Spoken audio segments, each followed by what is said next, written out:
설교 제목이 독특합니다. 왜냐하면 아멘입니다. 주기도문은 이렇게 끝나죠.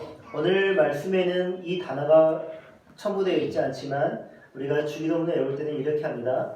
대개 나라와 권세와 영광이 아버지께 영원히 있사옵나이다. 무엇이 더 첨부되어 있습니까? 대개이죠. 큰 개 아닙니다. 이거. 제가 웬만하면 농을 안 던지는데 이게 바로 성령이라는 것이에요. 성령. 우리가 성령을 하나님께 드리잖아요. 예배 첫 부분에 성령은 예배의 시작과 끝에 기도 형식으로 들어가는 성가를 성령이라고 합니다. 예수님 당시에 유대인들이 하나님께 기도할 때에는 이렇게 성령으로 마무리를 했다고 합니다. 그것도 자료들이 많이 있고요.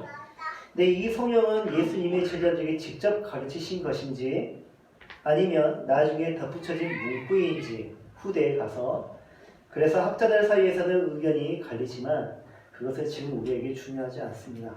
오늘 본문을 보면 나라와 권세와 영광이 아버지께 있사옵나이다가 괄호가 있잖아요.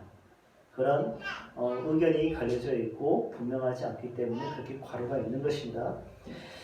즉 예수님은 제자들에게 모든 기도의 초점이 어디에 있다고 가르치고 있습니까? 하나님 아버지께 영광을 돌리는데, 그래서 그 초점을 맞추시기 위해서 마지막에 그런 문구를 더하셨던 것이에요. 성령을 가르치신 것입니다. 우리는 지금까지 예수님께서 제자들에게 직접 가르치신 기도에 대해서 들어왔고 또 우리가 기도 생활을 하면서 그것들을 적용을 해보았습니다. 그 내용은 무엇이었습니까? 우선 하나님께 청원을 하는 것이 있었죠. 하나님을 위하여서 우리가 청원을 하는 기도가 있었는데, 첫 번째가 하나님의 이름이 거룩히 여김을 받기를 원합니다. 두 번째는 하나님의 나라가 임하기를 원합니다. 세 번째, 하나님의 뜻이 하늘에서 이룬 것처럼 땅에서도 이루어지기를 원합니다 라고 하나님께 청원 기도를 드렸습니다. 하나님을 위한 청원 기도이죠. 그 다음에는 우리를 위하여서 청원 기도를 드리는데, 첫 번째가 일용할 양식을 주시옵소서, 두 번째가 우리의 죄를 용서해 주시옵소서, 세 번째 시험에 들게 하지 마소서, 네 번째 악에서 구원하소서입니다. 이렇게 우리가 하나님께 청원 기도를 드렸는데, 제임스 패커, 성공의 신부입니다. 제임스 패커 신부님은 이것을 구체적으로 적용을 했습니다. 첫 번째, 하나님의 구원하심에 대한 찬양을 하나님께 먼저 드리고, 두 번째, 하나님의 초월하심의 그 위대함에 대해서 경배를 드려라. 세 번째, 하나님의 영광을 위한 열정을 하나님께 구하고, 네 번째, 하나님의 승리에 대한 갈망, 다섯 번째, 자신을 하나님께 바치는 기도를 주기도문이 청원하고 있다고 그는 그렇게 적용했습니다. 그러면서 우리는 물질적인 필요를 충족시켜 주시는 분이 바로 하나님이시며, 신실하지 못한 데 대한 회개와 자비롭지 못한 삶의 방식을 포기하겠다고 기도를 드리고요. 또 우리가 영적인 원수들 앞에서 강한 존재가 아니라 연약한 존재이기에 우리가 하나님을 의지합니다라는, 그래서 우리를 도와주시옵소서라고 청원을 합니다. 이렇게 제임스 패커 신부님은 주기도문을 이해를 했어요. 그렇다면 우리는 왜 이렇게 기도를 해야 할까? 그 이유를 밝히는 단어가 바로 대개예요. 대개라는 말은 옛날 말이죠. 옛말입니다. 그래서 요즘 현대인이 쓰지 않는 말이기 때문에 이해하기가 어려워요. 그럼 대개의 뜻은 무엇일까? 사전적인 의미로는 일의 큰 원칙을 말하는 것인데, 일의 큰 원칙을 말하는 건데, 이 말도 잘 모르겠죠. 기도의 내용에, 기도의 일의 큰 원칙을 말하는데 나라와 권세와 영광이 아버지께 있습니다 라고 하면 그것도 참 어렵잖아요.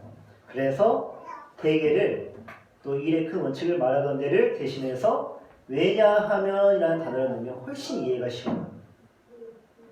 왜냐하면으로 대체해서 문맥을 이해하면 주기도문을 왜 이렇게 기도해야 하는지, 왜 하나님을 위해서 청원을 하고 또 당신의 백성인 우리를 위해서 왜 이렇게 청원을 해야 하는지 알 수가 있는 것이에요. 왜냐하면 하나님의 나라와 하나님의 권세 그리고 하나님의 영광이 우리의 아버지이신 하나님께 영원히 있기 때문입니다. 그래서 우리는 이렇게 청원을 합니다. 좀 더 쉽게 풀이하자면 왜냐하면 왜 그런가 하면 앞에서 드린 기도의 목적들이 하나님의 나라와 하나님의 권세와 하나님의 영광을 하나님 아버지께 영원히 돌리기 위한 목적이기 때문입니다. 우리 아이들이 이런 말을 하죠. 엄마 밥 줘. 엄마 이거 사줘. 엄마 나 이거 해줘. 그러면 엄마들은 때로 신경질이 납니다. 내가 너한테 이걸 왜 해줘야 되는데? 그럼 아이들이 이런 말 하죠. 엄마가 나 낳았으니까. 그게 이유예요, 진짜.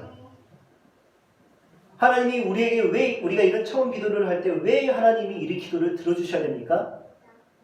하나님의 나라와 하나님의 권세와 하나님의 영광이 하나님 아버지께 있기 때문입니다. 어차피 우리가 드린 이 기도가 다 하나님의 영광을 위한 것입니다. 그러니까 하나님 들어주세요. 바로 이것이에요. 하나님이 빼도 박도 못하는 것이에요. 기도는 이렇게 드리는 것입니다. 하나님이 빼도 박도 못하게. 이제 우리가 주기도문을 통해서 그와 같이 기도를 해야 하는 이유를 분명히 할 수 있게 됐고, 우리는 왜 기도해야 합니까? 우리의 하나님 아버지께 모든 영광을 돌리기 위해서 우리는 기도를 합니다. 주기도문을 이제 여러분 만약에 여러분의 주변 분들이 또 신자들도 있겠고 비신자들도 있겠습니다. 여러분들에게 나는 내가 믿는 신에게 이렇게 해서 제사를 드리고 이런 방식으로 내가 신을 믿는데 당신들은 신을 어떻게 믿냐? 당신들은 당신의 신들께 어떻게 영광을 돌리냐? 신에게 영광을 돌리냐라고 묻는다면 여러분은 어떻게 말씀하시겠습니까? 그 자리에서 주기도문을 읊으시면 돼요.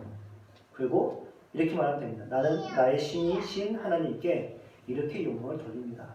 나는 이렇게 경배를 드립니다. 라고 말씀하시면 됩니다.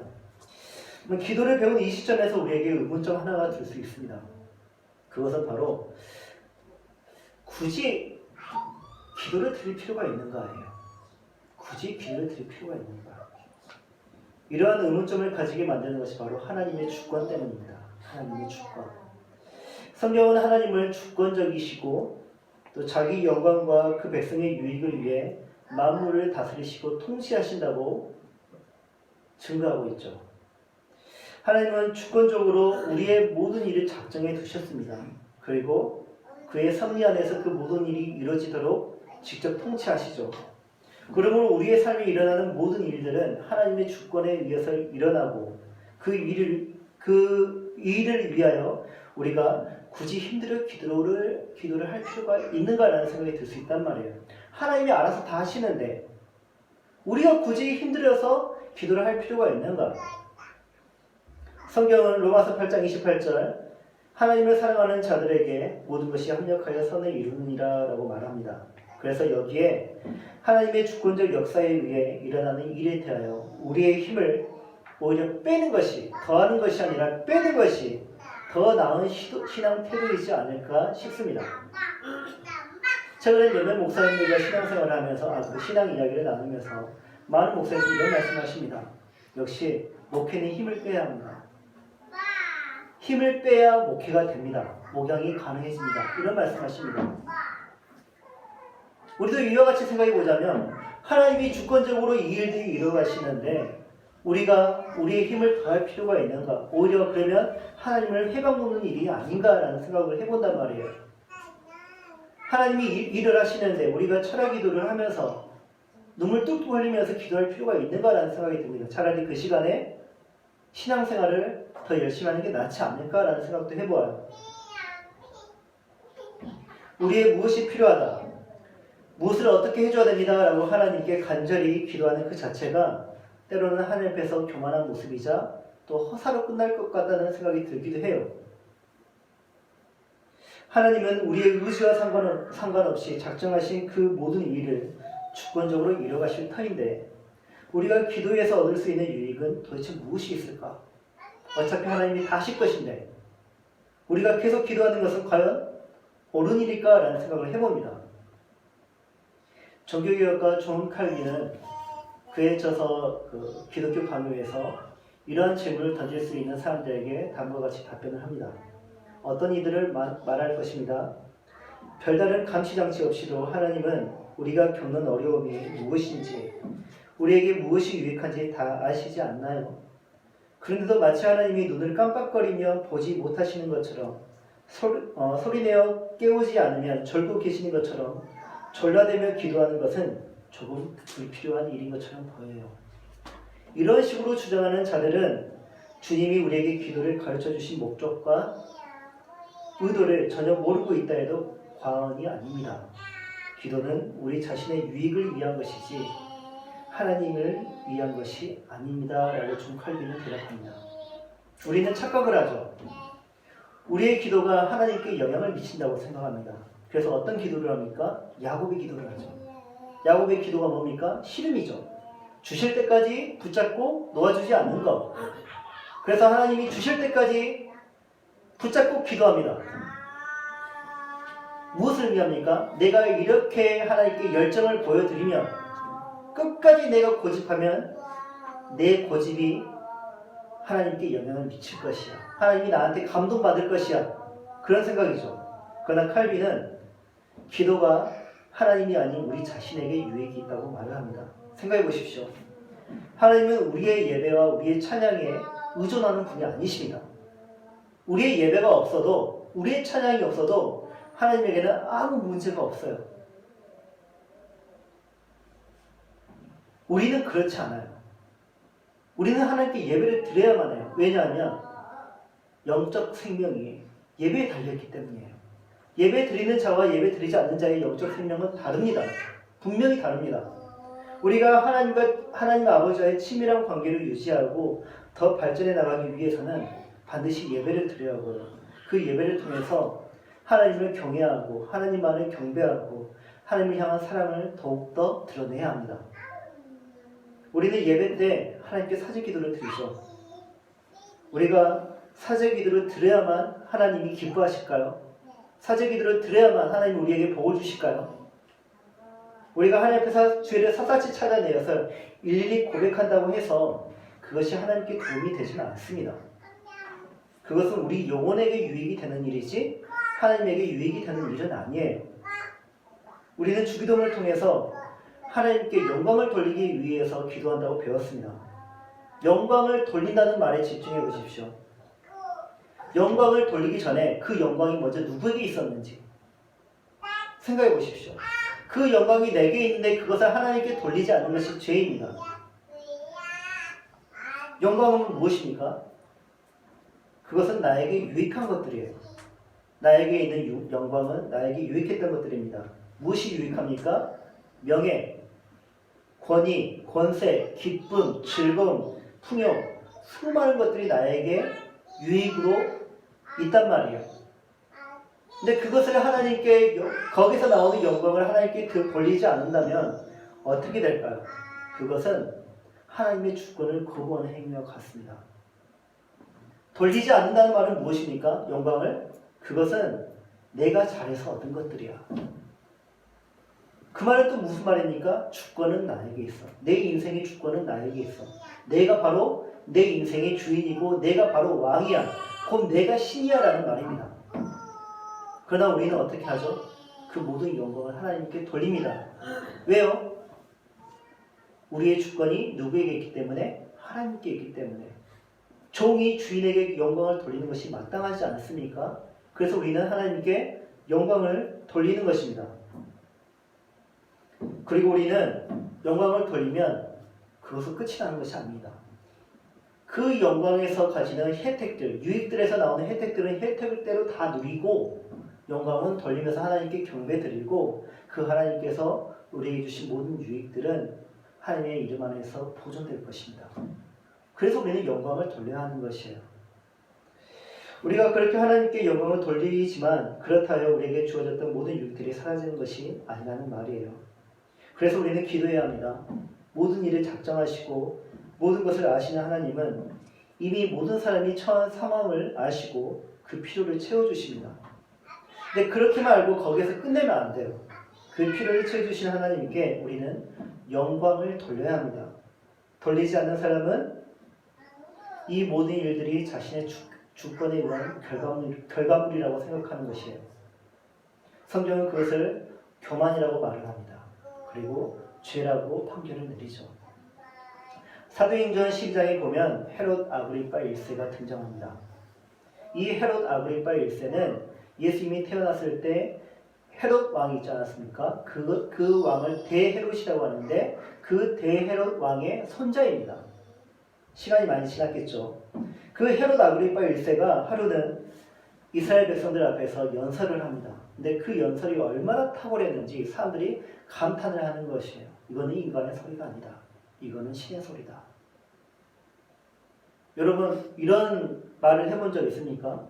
탁월한 연설가의 연설을 들어본 적 있습니까? 어느 누가 그래도 이 말을 야 대단하다라고 말을 하지 감동됐다라고 말을 하지 신의 소리다라고 말하기까지 하지는 않습니다. 그 정도로 헤롯 아그리파 1세의 연설은 정말 탁월한 연설이었던 것 같아요. 근데 이 소리를 들은 헤롯이 의기양양해졌습니다. 그리고 스스로 자신을 높였습니다. 그러자 하나님의 천사가 그를 쳤고 그가 벌레에게 먹혀 죽었습니다. 그는 왜 하나님으로부터 심판을 받았던 것일까요? 성경은 이렇게 답변합니다. 헤롯이 하나님께로 영광을 돌리지 아니하므로. 그가 무엇을 하지 아니하므로? 영광을 돌리지 아니하므로. 헤롯은 하나님을 믿었던 사람이 아니거든요. 그런데도 불구하고 헤롯은 하나님의 심판을 받았습니다. 건불신년이라는 말이 있죠. 아무리 높은 권세를 할지라도 오래가지 못한다 라는 말이 있습니다. 이거는 성경에 나온 말이 아니에요. 이거는 세상에서 나온 말입니다. 권세는 한 사람에 의해서 만들어지는 것이 아니죠. 많은 사람들이 협력에 의해서 얻은 권세의 영광을 함께한 사람에게 돌리지 않고 홀로 독식하는 권세자는 비난의 대상이 될 뿐 아니라 끌어내려야 할 대상이 되고 맙니다. 그래서 건불신년이라는 말이 나오는 것이에요. 하물며 하나님께 드려야 할 영광을 가로챈 자는 어떻게 될까요? 김영봉 목사님이 계십니다. 설교자의 일주일이라는 책을 쓰신 분이신데 이분의 아버지가 목사님이세요. 그래서 목사님 자신의 아버지에게 아버지 목회를 하는데 저에게 해주실 수 있는 조언이 있지 않으십니까? 저한테 이 말씀 좀 전해주세요. 좀 말씀해주세요 라고 했더니 아버지가 며칠 동안 끙끙 앓으시면서 12개의 그런 당부의 말을 써주셨다고 합니다. 그 중에 두 번째 당부의 말이 이렇습니다. 영광은 주님께, 명예는 성도들에게 모두 돌려라. 목사가 목사에게 해준 말입니다. 영광은 누구에게? 주님께. 명예는 성도들에게. 목사가 가질 수 있는 영광은 누구에게서 온 것이라고요? 하나님에게. 그리고 목사가 가지는 명예는 누구에게서 난 것이라고요? 성도들에게. 그러므로 돌리라는 말이에요. 여러분, 하나님께 영광을 돌리지 않고 성도들에게 명예를 돌리지 않은 목회자들의 결말을 많이 들어보았을 것입니다. 비단 목회자들만의 이야기겠습니까? 이것은 하나님을 믿는 성도들 뿐만 아니라 하나님조차도 알지 못하는 비신자들에게도 해당되는 말입니다. 그렇지 않습니까? 기도는 오직 하나님께만 영광을 돌리는데 우선 목적을 두어야 합니다. 내가 얻을 유익을 생각하여 기도에 목적을 두는 것은 하나님을 기만하는 행위입니다. 또한 기도는 하나님께서 신자에게 친히 명령하신 것입니다. 그래서 기도에 어떤 효과가 있든 없든 우리는 기도에 열심을 내야 합니다. 하나님이 명령하신 일이기 때문에 성경은 신자의 기도, 신자의 간구, 신자의 중보기도에 대해서 또 많이 말을 하고 있고 그게 얼마나 중요한지 가르치고 있습니다. 무엇보다 성경은 예수님을 통해서 기도에 대한 중요성을 내내 가르치고 있죠. 그러나 신자는 기도하기를 게을리하는 성향이 있어요. 저 역시 마찬가지입니다. 때로는 기도를 안 할 때도 있습니다. 왜 그럴까요? 실용적이지 않다라고 생각하기 때문입니다. 기도가 내게 실용적이지 않아 중요하지 않다는 말이에요. 점괘나 타로 같은 것을 보는 사람들은 그 자리에서 자신이 돈 낸 만큼 실리를 얻습니다. 뭔가 확답을 얻고 가잖아요. 사람이 미래를 내다보고 싶어하는 마음은 모든 사람들이 가지고 있는 보통 마음들이에요. 신자들 중에서도 미래를 내다보고 싶어하는 신자들이 있습니다. 그래서 어떤 은사를 사모합니까? 예언의 은사를 사모해요. 자신의 그 예언의 은사가 없다면 예언의 은사가 있는 사람들을 찾아가는 경우도 있어요. 저도 이런 유혹을 받아본 적이 있습니다. 한 번은 아프리카의 조용기라는 유명한 목사가 있었습니다. 흑인이에요. 근데 이분이 서울에 왔단 말이에요. 그것도 제가 있던 교회에. 이분이 키가 한 190 넘어요. 한 2m 가까이 됐어요. 손이 얼마나 큰지, 또 눈이 얼마나 큰지 그 자체만으로 위압감을 줬습니다. 근데 그 목사님이 어떻게 예언 기도를 하냐면 그 큰 손으로 두 얼굴을 이렇게 딱 잡고요. 그 큰 눈으로 저를 쳐다봐요. 사람들을 이렇게 쳐다봐요. 그리고 예언을 합니다. 뒤에서 팔짱 끼고 이렇게 제가 봤어요. 그게 좋아 보이지 않았기 때문입니다. 그런데 유혹을 받기 시작했습니다. 나도 한번 받아보고 싶다. 나에게는 어떤 말을 할까? 나의 미래는 어떤 미래가 있는 것일까? 저분이 진짜 하나님께서 보내주신 목사라면 나도 이 길을 놓치고 싶지 않다. 그런데 마음이 갈까 말까 하고 있는 거예요. 근데 함께 사역하던 전도사님이 한번 받아보시라고. 괜찮다. 나도 받았다. 하고 저도 용기 내어서 딱 갔거든요. 영어로 말씀하세요. 저 영어 잘 못하는데. 그런데 한 단어를 딱 듣겠더라고요. Great Leader. 네. 그것만으로 기분이 좋아졌어요. 그렇다고 저를 여러분들이 그걸 믿으라는 말이 아닙니다. 우리는 이런 유혹을 받아요. 미래를 내다보고 싶어 해요. 그래서 신자들이 누구를 찾아갑니까? 놀랍게도 무덤을 찾아가요. 놀랍게도 장로들이, 권사들이 찾아가요. 놀랍게도 목사도 찾아가요. 이런 말도 안 되는 일들이 일어나요. 그러나 믿음으로 살아가는 그리스도인들, 그냥 그리스도인들이 아니라 믿음으로 살아가는 그리스도인들은 그렇게 살지 않아요.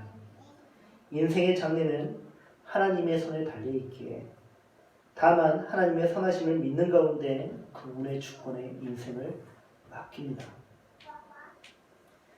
우리의 인생이 쌀 몇 톨에, 뿌려지는 쌀 몇 톨에, 카드 몇 장에, 밤하늘의 별자리에 달려있지 않음을 우리는 참으로 다행이라고 생각합시다. 내 인생이 그것 따위에 좌우되는 것을 우리는 불쾌하게 여기도록 합시다. 그래서 믿음으로 살아가는 그리스도인들은 젊게 대신 무엇을 합니까? 기도를 합니다. 기도에는 효과가 있다고 분명히 믿기 때문이죠. 예수님은 제자 베드로가 시험의 때에 그의 믿음이 흔들리지 않도록 그를 위해서 기도했습니다. 누가복음 22장 31절 32절 시몬아 시몬아 보라 사탄이 너희를 밀가부르듯 하려고 요구하였으나 그러나 내가 너를 위하여 내 믿음이 떨어지지 않기를 기도하였노니 너는 돌이킨 후에 내 형제를 굳게 하라. 누가 생각납니까? 욥이 생각나지 않습니까? 사탄이 하나님께 찾아가서 욥을 자신한테 한번 맡겨보라 하잖아요. 내가 그를 시험해 볼 테니 그의 믿음이 진짜인지 가짜인지 한번 보시라. 사탄이 너희를 밀가부르듯 하려고 요구하였으나 똑같은 일이 일어났습니다. 그런데 예수님이 내가 너를 위하여 내 믿음이 떨어지지 않기를 기도하였노니 기도하셨다고 합니다. 너는 돌이킨 후에 내 형제를 굳게 하라. 예수님의 기도는 이 효과가 있었을까요? 없었을까요? 효과가 있었죠. 베드로는 훗날 예수님을 배반했습니다. 그러나 그는 다시 돌아와서 교회를 굳게 세우는데 큰 기여를 했습니다. 기도에는 효과가 있다는 말이에요. 예수님의 기도에만 효과가 있다는 것이 아니라 믿음을 가지고 하나님께 기도하는 모든 기도에는 효과가 있다는 말입니다.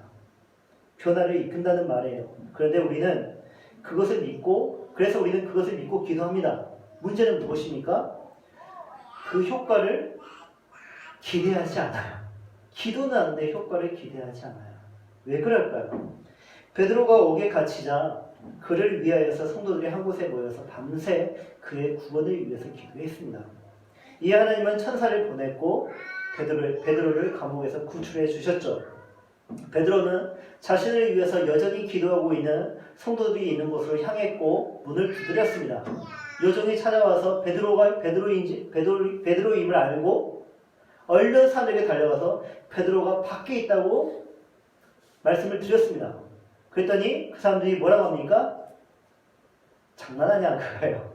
베드로가 지금 감옥에 있는데 베드로가 어떻게 밖에 있겠느냐라고 요정의 말을 무시해버립니다. 그들의 눈으로 직접 보기 전까지 그들은 그 말을 믿지 않았습니다. 오히려 그들은 기도가 응답된 것을 보고 베드로가 진짜 앞에 있는 것을 보고 그들은 놀랐고 오히려 두려워했습니다. 우리 역시 이런 식으로 반응할 때가 너무 많거든요. 그동안 여러분들이 들었던 기도의 내용들을 다 기억하고 계십니까? 응답된 기도들을 생각하며 하나님의 섭리에 놀라워하며 하나님께 영광을 돌렸습니까? 아니면 자연스러운 현상이라고 생각하고 그냥 넘겨버렸습니까? 대부분 그러려니 하고 넘어가는 것을 볼 수가 있어요. 우리가 이 예배당을 위하여서 또 차량을 위해서 얼마나 많은 기도를 드렸습니까? 근데 우리는 별로 놀라워하지 않았어요. 하나님께 영광 돌리는데 좀 많이 부족했어요. 누가 도와줬구나 라고 생각했습니다. 이 교회가 세워지기까지 우리는 헌금으로 드렸습니다. 헌금으로 모든 일을 해결을 했습니다. 그런데 주변 분들은요, 사람을 보더라고요. 하나님의 영광을 보는 것이 아니라 사람의 협력을 보더라고요. 누가 도와줬구나. 그럴 거라면 우리가 왜 기도해야 합니까? 응답조차도 믿기 어려워하는데 계속해서 기도를 왜 해야 되겠습니까? 야고보 선지자는 병이 낫기를 위하여 서로 기도하라 그렇게 말씀했습니다. 그래서 우리는 기도하죠. 근데 우리가 왜 기도해야 됩니까? 왜냐하면 의인의 간구는 역사하는 힘이 크기 때문입니다. 힘이 있다는 말이에요. 그래서 기도하면 병이 낫는다는 말입니다. 주일학교 공과 시간에 기도 제목을 써서 제가 내보라고 했습니다. 그러면서 한 아이에게 다가가서 이번에도 아빠 구원을 위해서 기도 제목 쓸 거지? 라고 제가 물어보았습니다. 그러자 아이가 짜증을 내면서 우는 거예요. 1년 넘게 그렇게 기도했는데 아빠가 교회 안 와요. 옆에서 그 과정을 보았고요. 기도로 같이 많이 중보했습니다. 교회 가는 것을 막는 남편을 피해서 잔뜩 겁을 먹고 교회 의자에 앉아있는 그 아이들의 엄마를 보았고 또 늘 부모와 함께 예배 드리러 오는 가족들을 부러워하는 그 아이들을 제가 보았습니다. 그리고 나중에 그 가족에 대한 소식을 들었는데 이제 온 가족이 함께 예배를 드리고 있다는 소식입니다. 우리의 기도는 땅에 떨어지지 않습니다. 아이들의 기도도 땅에 떨어지지 않고요. 그 아이는요, 하나님 앞에서 의인이거든요. 의인의 기도는 역사하는 힘이 있습니다. 성경은 신자의 기도에 분명한 결론을 내리고 있습니다. 의인의 간구하는 역사는 힘이 크다. 기도는 변화를 반드시 일으킵니다. 다시 말해 하나님은 당신의 주권에 따라 우리 기도에 응답하십니다. 여러분의 경험을 통해 보니 다 그렇지 않습니까? 우리의 기도는 항상 아멘으로 끝나죠. 아멘의 뜻은 무엇입니까? 진실로 또는 그렇게 될지어다 라는 뜻입니다. 아람어입니다. 아람어. 그래서 우리는 예수님께서 가르쳐주신 기도대로 기도를 한 다음에 그렇게 될지어다 라고 선포를 합니다. 마지막에. 얼마나 멋진 기도자의 믿음이며 고백입니까? 그렇다면 우리가 그렇게 될지어다 라고 선포하는 그것들은 무엇일까요? 첫 번째, 나라가 하나님의 것임을 선포하는 것이에요. 나라가. 대한민국의 국민이 꿈꾸는 나라는 어떤 나라입니까? 그 나라가 모두가 다 하나가 되지는 못해요. 다 그 나라는 추상적인 것이기 때문에 의견이 하나로 모아지지는 않습니다. 그러나 이것만큼은 다 원합니다. 국민에 의한, 국민을 위한 나라를 우리는 다 원합니다. 국민이 주인이 되는 나라, 이미 헌법이 그것을 정하고 있지만 그것은 이상일 뿐 여전히 우리의 현실로 다가오지 못하고 있다는 것을 우리는 알 수 있습니다. 그래서 우리는 계속 꿈꾸는 것이죠. 그러나 이 대한민국이 멸망하기 전까지 그런 나라는 오지 않을 것입니다. 왜냐하면 우리는 먼저 나에 의한, 나를 위한 나라를 먼저 생각하지 우리를 위한 나라를 먼저 생각하지 않기 때문입니다. 그래서 지역주의가 있는 것 아니겠습니까? 그래서 학벌이 있는 것이고 그리고 지역에 따라 서로를 당기는 것 아니겠습니까? 그렇다면 우리 그리스도인들이 꿈꾸는 나라는 어떤 나라일까요? 신자가 왕이 되는 나라가 아닙니다. 우리는 하나님의 주권적 권력에 의해 통치되는 나라를 꿈꿉니다. 이 말은 하나님은 우리의 투표에 의해 뽑혀진 왕이 아니라는 말이에요. 하나님이 우리의 통치에 영향을 받는 것이 아니라 하나님의 통치에 우리가 영향받기를 원한다는 것이에요. 그러므로 우리의 나라는 하나님의 것이 되어야 하고 주권 역시 오직 하나님께만 있어야 합니다. 그 나라를 구하고 사는 사람은 주기도문을 드릴 때 맨 마지막에 아멘으로 끝냅니다. 진심으로 그렇게 되기를 원합니다. 라고 하면서 두 번째, 권세가 하나님의 것임을 선포하는 것이에요. 권세는 창조의 능력, 구원의 능력, 그리고 성도들로 하여금 그리스도인으로서의 삶을 살 수 있게 하는 능력을 말합니다. 이게 권세예요. 우리는 어떻게 해서든지 하나님의 말씀으로 사는 자들이죠. 그러나 우리에게는 그 말씀을 이해하고 소화할 능력이 원래 우리에게는 없었습니다. 비신자와 신자의 차이점이 무엇입니까? 같은 말씀을 오늘 이 설교를 듣는다고 해봅시다.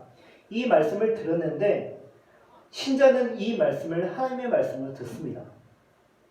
그리고 이 말씀은 신자의 삶에 지대한 영향력을 끼칩니다. 그러나 비신자에게는 이 말씀이 하나님의 말씀이 아니라 김영철 목사의 말로 들리겠죠. 그리고 그 삶에 어떤 영향력도 끼치지 못합니다. 그렇다면 우리에게 어떻게 이런 놀라운 일들, 구원의 능력, 창조의 능력, 성도들로 하여금 그리스도인으로서의 삶을 살 수 있게 하는 그 능력이 성도들에게 일어나는 것일까요? 그 이유는 하나님의 말씀을 성령 하나님이 각 사람의 영혼에 폭발적으로 역사하도록 도와주시기 때문입니다. 신자에게는 그 성령 하나님이 내주하시고 비신자에게는 그 성령 하나님이 내주하지 않기 때문에 다른 결과가 나오는 것이에요. 권세를 뜻하는 헬라어 두나미스, 이 두나미스는 다이너마이트의 어원입니다.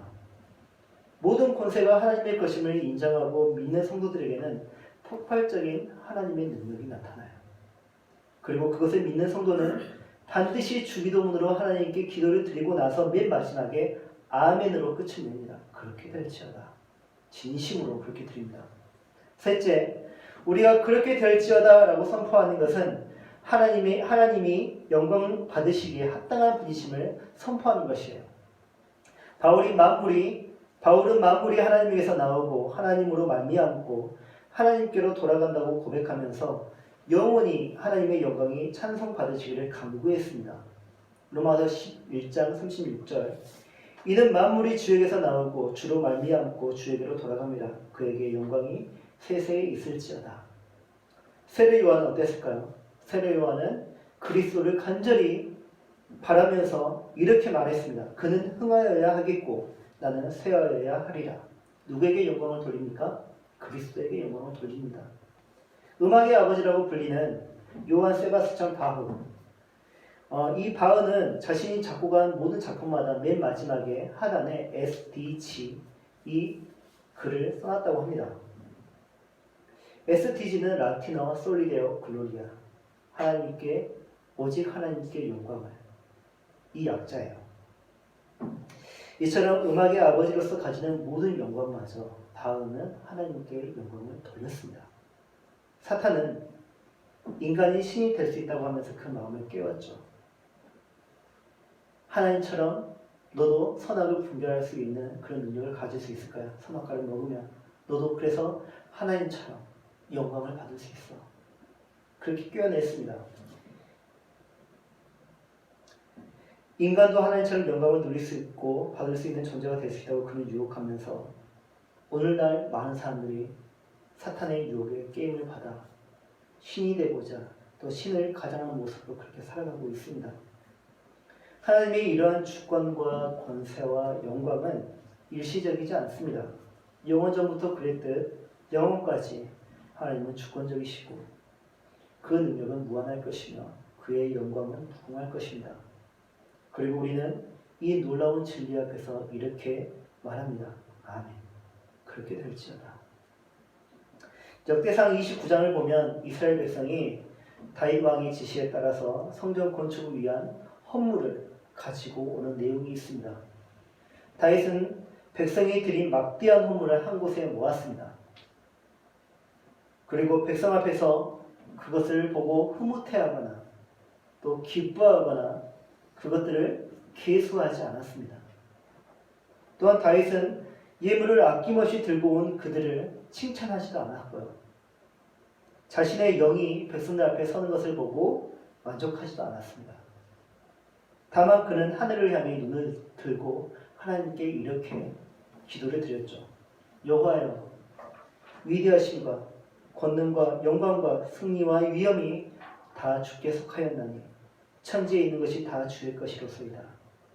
여호와여, 주권도 주께 속하였사오니 주는 높으사 만물의 머리이십니다.